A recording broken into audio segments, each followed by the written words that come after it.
শীতকালে এসেছে আর বাঙালি বসে থাকবে এমনটা হয় নাকি আবার? শীত মানেই তো পিঠার আয়োজন। আর যে পিঠা না খেলে একদমই চলে না সেটা হলো হাতে কাটা সেমাই পিঠা বা অনেকেই বলেন চুষি পিঠা।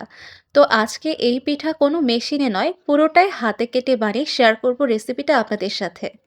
কারণ শীতে পিঠা মানেই হলো হাতের ছোঁয়া, সময় আর ধৈর্য। তো এবার ঝটপট আপনাদের সাথে রেসিপিটা শেয়ার করে ফেলি। খামির বানানোর জন্য আমি প্রথমেই যেটা করব সেটা হচ্ছে ২ কাপ চালের গুঁড়ো ১.৫ কাপ ফুটন্ত পানিতে সেদ্ধ করে নেব। তো এর আগে আমি যেটা অ্যাড করেছি সেটা হচ্ছে সামান্য পরিমাণে লবণ। লবণটা ভালোভাবে মিক্স করে আমি চালের গুঁড়ো পানিতে সেদ্ধ করে নিচ্ছি। সেদ্ধ হয়ে গেলে চুলা থেকে নামিয়ে গরম গরম একটা খামির বানিয়ে ফেলবো।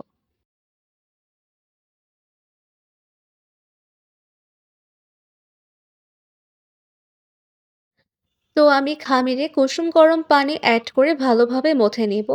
খেয়াল রাখবেন যেন বেশি শক্ত না হয়ে যায়, আবার যেন বেশি নরমও না হয়ে যায়।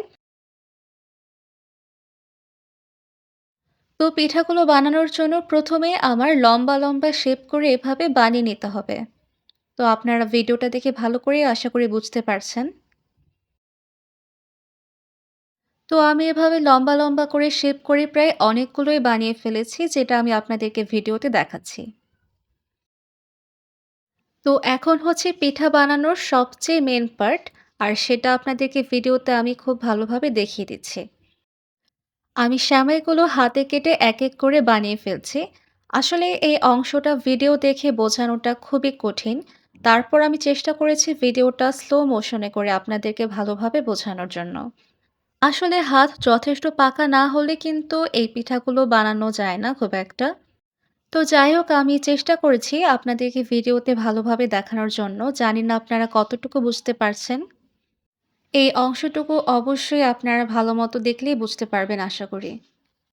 তো আমি কিন্তু এত কথা বলতে বলতেই সবগুলো সেমাই বানিয়ে ফেলেছি। এখন আমি যেটা করব সেটা হচ্ছে আমি একটা পাত্রে প্রয়োজন মতো পানি দিয়ে ভালো করে ফুটিয়ে স্বাদ মতো গুড় দিয়ে দিচ্ছি। আর আমি গুড় অনেক আগেই ভেঙে ভেঙে রেখেছিলাম। আর বলে রাখা ভালো, আমি কিন্তু এখানে ২ কাপ গুড় ব্যবহার করেছি। তো গুড় ভালোভাবে গলে একটু ঘন হয়ে এলেই আমি সেমাই পিঠাগুলো এক এক করে দিয়ে দিচ্ছি। পিঠাগুলো দেওয়া হয়ে গেলে আমি একটু নেড়েচেড়ে নিচ্ছি। আমি মনে করি নারকেল ছাড়া পিঠা যেন জমেই না, তাই আমি দিয়ে দিচ্ছি এখন নারকেল। এর মধ্যে এক ধরনের হচ্ছে কোরানো নারকেল, আরেকটা হচ্ছে লম্বা লম্বা পাতলা করে কাটা। আর আমার নারকেল দেওয়া হয়ে গেলে আমি একটু ভালোভাবে মিক্স করে নিচ্ছি। আর ২-৩ মিনিটের মতো ফুটিয়ে নিচ্ছি। গুড় দিয়ে ভালোভাবে ফুটিয়ে নেওয়ার পরে আমি কিন্তু চুলাটা অফ করে ২-৩ মিনিট আবার অপেক্ষা করব। আর এর মাঝে আমি ২ লিটার দুধ জাল করে ১.৫ লিটার বানিয়েছিলাম। সেই দুধটুকু আমি অ্যাড করে দিচ্ছি এই পিঠার মধ্যে।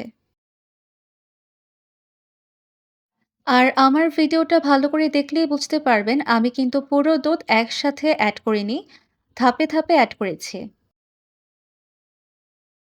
আর দুধটা দেওয়া হয়ে গেলে আমি আবারও ভালোভাবে মিক্স করে নিচ্ছি। তবে খেয়াল করবেন পিঠা যাতে ভেঙে না যায়, তাহলে কিন্তু দেখতে সুন্দর আসবে না। এরপর নিজের পছন্দ মতো পাতলা বা ঘন করে নিন, যেমনটা খেতে প্রয়োজন। আর আমার পিঠাগুলো দেখে বুঝতেই পারছেন পিঠাগুলো একদমই রেডি হয়ে গেছে। এরপরে আমি চুলা থেকে নামিয়ে পরিবেশন করে ফেলবো। আর আমার কাছে মনে হয় শীতের দিনে এই পিঠাগুলো মাটির হাঁড়িতে বেড়ে খেলে এর স্বাদ যেন দ্বিগুণ হয়ে যায়। আশা করি বুঝতেই পারছেন আমার পিঠাগুলো দেখতে কতটা সুন্দর হয়েছে, আর খেতে কিন্তু তার থেকেও অনেক বেশি মজা হয়েছে। আপনারাও আমার রেসিপি ফলো করে এভাবে সেমাই পিঠা বা চুষি পিঠা যেটাই বলেন না কেন বানিয়ে ফেলুন। আর ঠান্ডা হলে পরিবেশন করে ফেলুন আপনার প্রিয় মানুষদের সামনে। এক কথায় আমি বলবো, শীতকালে হাতে কাটা পিঠা না খেলে যেন শীত একদমই জমে না।